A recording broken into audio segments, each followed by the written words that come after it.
Such is, or very close to it, the desire of Pavel Pavlovich.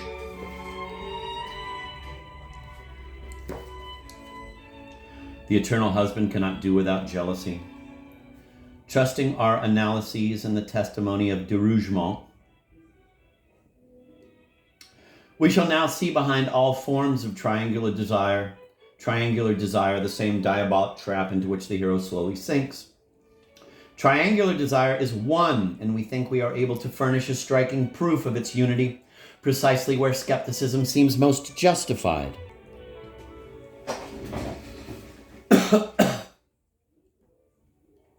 The two extremes of desire, one illustrated by Cervantes, the other by Dostoevsky, seem the hardest to incorporate in the same structure. We can accept that Pavel Pavlovich is a brother to Proust's Snob and even to Stendhal's Vanito.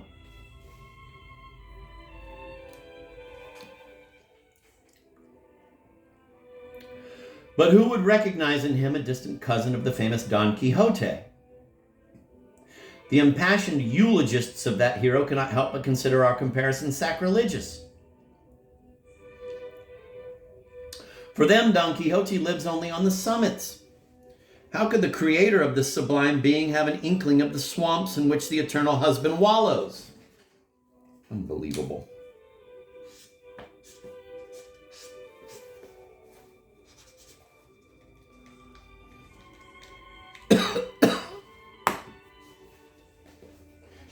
The answer is to be found in one of the short stories with which Cervantes padded Don Quixote. Although they were all cast in a pastoral or chivalric mold, these texts do not all fall back into the romantic, non-novelistic pattern.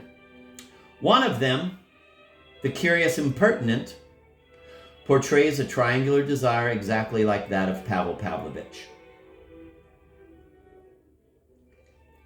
Anselmo has just married the pretty young Camilla. The marriage was arranged with the help of Lothario,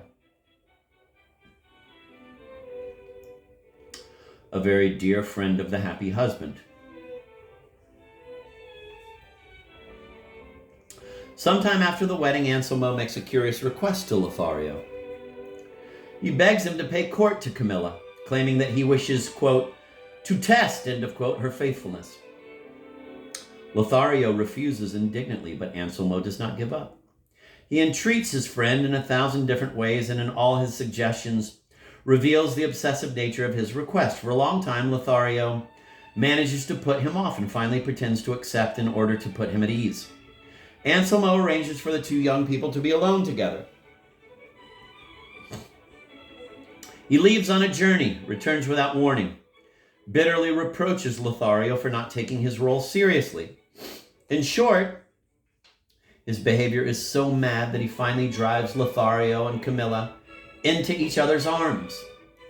Learning that he has been betrayed, Anselmo kills himself in despair. When one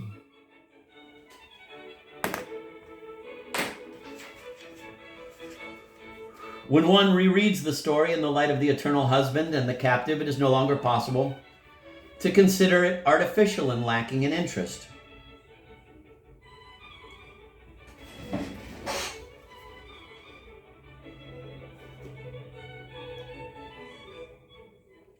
Dostoevsky and Proust enable us to dig down to its true meaning.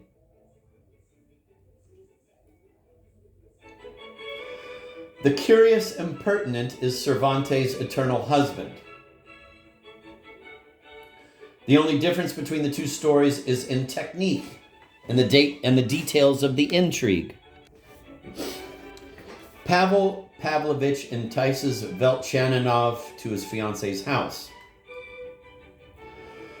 Anselmo asks Lothario to pay court to his wife. In both cases, only the prestige of the mediator can certify the excellence of a sexual choice. Cervantes, at the beginning of his story,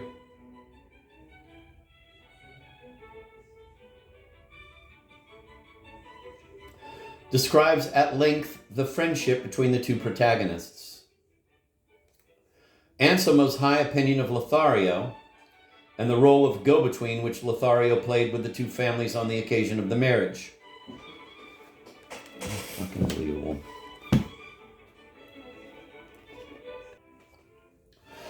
It is clear that their ardent friendship is accompanied by a sharp feeling of rivalry. But this rivalry remains in the But this rivalry remains in the shadows, and the eternal husband, the other side of the triangular feeling, remains hidden. The hatred of the betrayed husband is obvious. We gradually guess at the admiration which this hatred hides. Pavel Pavlovich asks Velchaninoff to choose the jewel he will give to his fiancée, because to him Velchaninoff enjoys immense sexual prestige. In both stories, the hero seems to offer the beloved wife freely to the mediator, as a believer would offer a sacrifice to his God. But the believer offers the object in order that the God might enjoy it, whereas the hero of internal mediation offers his sacrifice to the God in order that he might not enjoy it.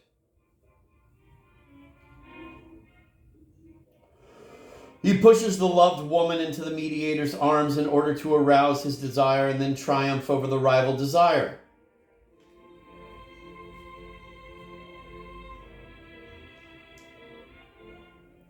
He does not desire in his mediator, but rather against him.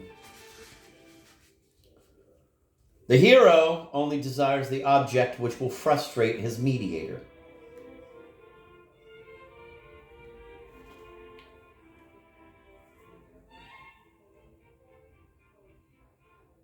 Ultimately, all that interests him is a decisive victory over his insolent mediator. Anselmo and Pavel Pavlovich are driven by sexual pride, and it is this pride which plunges them into the most humiliating defeats.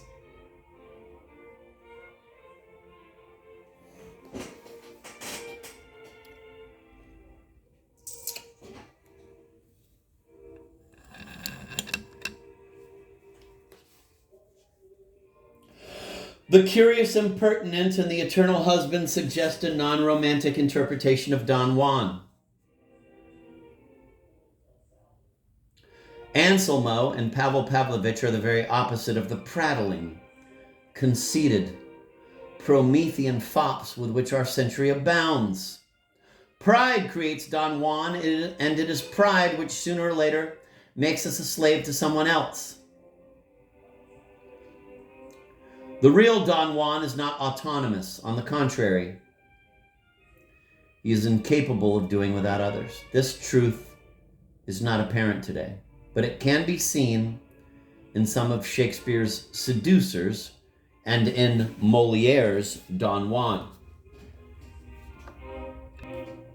Quote, "By chance I saw this pair of lovers 3 or 4 days before their journey. I have never seen two people more happy with one another or who shone so with their love. The obvious tenderness of their passion for one another moved me. I was struck to the heart, and my love began through jealousy. Yes, I could not bear to see them so happy together. Resentment aroused my desires, and I foresaw great pleasure in being able to upset their understanding and break this engagement, which offended my delicate feelings." End of quote.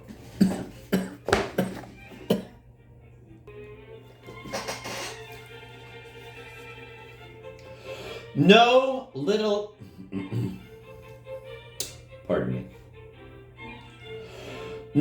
literary influence can explain the points of contact between the curious impertinent and the eternal husband. The differences are all differences of form, while the resemblances are resemblances of essence. No doubt Dostoevsky never realized these similarities. Like so many 19th century readers, he saw the Spanish masterpiece only through romantic exegeses and probably had a most inaccurate picture of Cervantes. All his remarks on Don Quixote betray a romantic influence. I wanted to, this is me, the reader, talking. It's funny that he says that about Dostoevsky and Dostoevsky's feelings about Don Quixote and Cervantes, because Don Quixote was one of Dostoevsky's favorite books. And he actually said in a letter to someone, Dostoevsky actually said, if you were to go on to the afterlife and someone were to ask you, what did you make of your time on earth? You could simply hand them a copy of Don Quixote and say, this is what I made of my time on earth. Can you condemn me for it? So the amount of respect that Dostoevsky had for fucking Don Quixote was colossal. I'm going to reread that because this book was written obviously in like 1940, so he probably didn't have access to these letters of Dostoevsky that show that this was a book that he quite possibly could have been Dostoevsky's greatest book. If he's talking about presenting a copy of Don Quixote to someone in another universe or to God, like, yeah, that's respect. I'm going to repeat the last sentence. Back to the René Girard. No literary influence can explain the points of contact between the curious impertinent and the eternal husband. The differences are all differences of form, while the resemblances are resemblances of essence. No doubt Dostoevsky never realized these similarities. Again, this is the reader speaking, like, what does he mean, no doubt? What the fuck does he know about, like, what Dostoevsky is thinking while he writes? So talk about hubris. No doubt Dostoevsky never realized these similarities. Like so many 19th century readers, he saw the Spanish masterpiece only through the romantic exegeses and probably had a most inaccurate picture of Cervantes. All his remarks on Don Quixote betray a romantic influence. What does that fucking mean? All his remarks on Don Quixote betray a romantic influence. What the fuck does that mean? All right, we continue.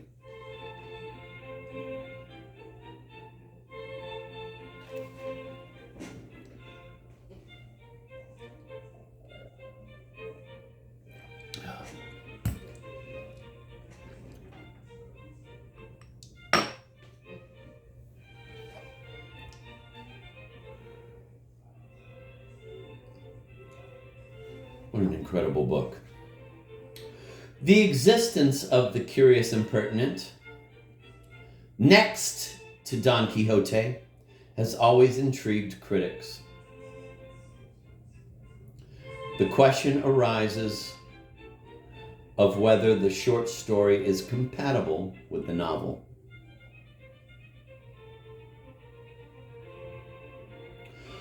The unity of the masterpiece seems somewhat compromised. It is this unity which is revealed by our journey through novelistic literature. Having begun with Cervantes, we return to Cervantes and ascertain that this novelist's genius has grasped the extreme forms of imitated desire. No small distance separates the Cervantes of Don Quixote and the Cervantes of Anselmo, since it encompasses all the novels we have considered in this chapter. Yet, the distance is not insuperable, since all the novelists are linked to each other. Flaubert, Stendhal, Proust, and Dostoevsky form an unbroken chain from one Cervantes to the other.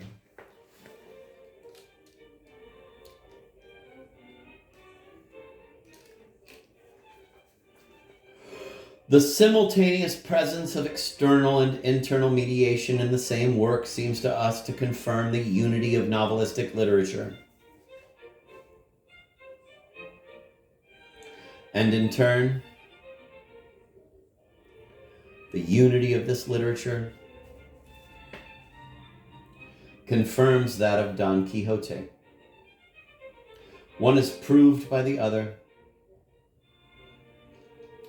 just as one proves that the earth is round by going around it.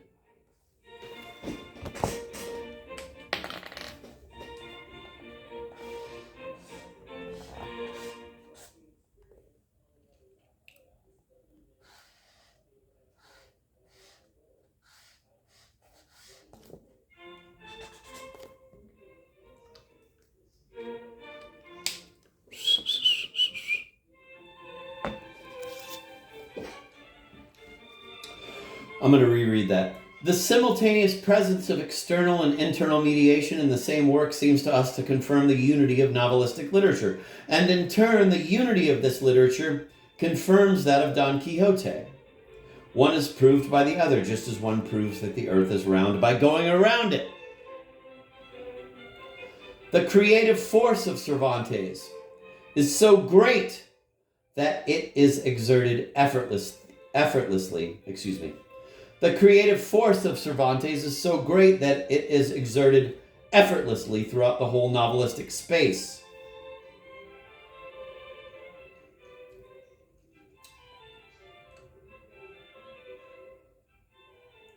All the ideas of the Western novel are present in germ in Don Quixote, and the idea of these ideas, the idea whose central role is constantly being confirmed, the basic idea from which one can rediscover everything, is triangular desire.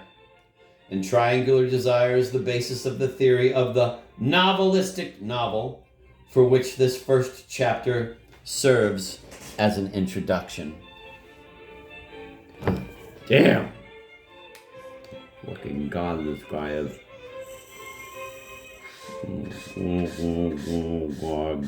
God. Unfucking believable. Renee fucking Girard. Unfucking believable.